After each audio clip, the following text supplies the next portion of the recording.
ধর্মাবলম্বীদের সবচেয়ে বড় ধর্মীয় উৎসব দুর্গাপূজা। দেবী দুর্গার আগমন উৎসব নিয়ে সনাতন সম্প্রদায়ের মানুষজন যখন মেতে উঠেছেন আনন্দে, তখন কিছুটা মন খারাপ ঢাকাই সিনেমার নায়িকা অপু বিশ্বাসের।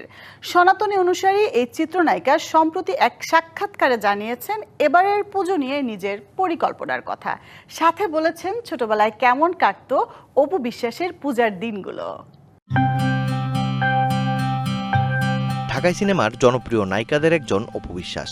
হিন্দু ধর্মের অনুসারী এই নায়িকা বর্তমানে সিনেমা থেকে দূরে থাকলেও তার ব্যস্ততা এখন নিজের ব্যবসা আর নানা পণ্যের প্রমোশন ঘিরে।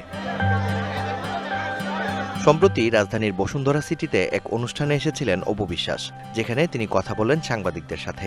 যেহেতু দুর্গাপূজা চলছে, তাই ঢাকাই সিনেমার এই নায়িকার কাছে প্রশ্ন ছিল এবার এই উৎসব নিয়ে তার পরিকল্পনা কি। মা মারা যাওয়ার পর ওইভাবে আসলে পূজা নিয়ে কখনো প্ল্যানিং করা হয় না, মানে পূজা আসছে দেখছি, উপভোগ করছি। একমাত্র ছেলে জয়কে নিয়ে পূজায় কি করা হয়, আর জয়ই বা কেমন উপভোগ করে পূজা, এমন প্রশ্নেও অপু দিয়েছেন সরল স্বীকারোক্তি। ও ছোট মানুষ তো ঈদ পূজা স্টার্ট করেছে, আর পুজো যেহেতু অনেক আওয়াজ হয়, মেলা, সে খেলনা কিনতে পারে।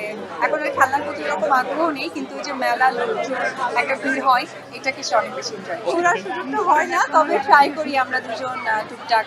ও যেখানে পছন্দ করে কিছু রাইড আসে, যেমন মেলাগুলোতে নাগরদোলা, এগুলোতে ঘুরতে সে পছন্দ করে। নিজের ছোটবেলার পূজা নিয়েও এদিন সাংবাদিকদের সামনে স্মৃতিচারণ করেন অপু বিশ্বাস।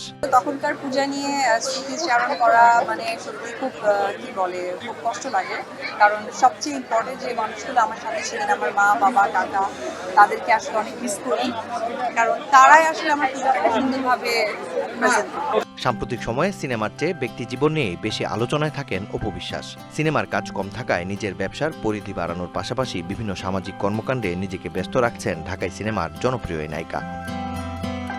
মাকসুদুল হক ইমু, ডিবিসি নিউজ।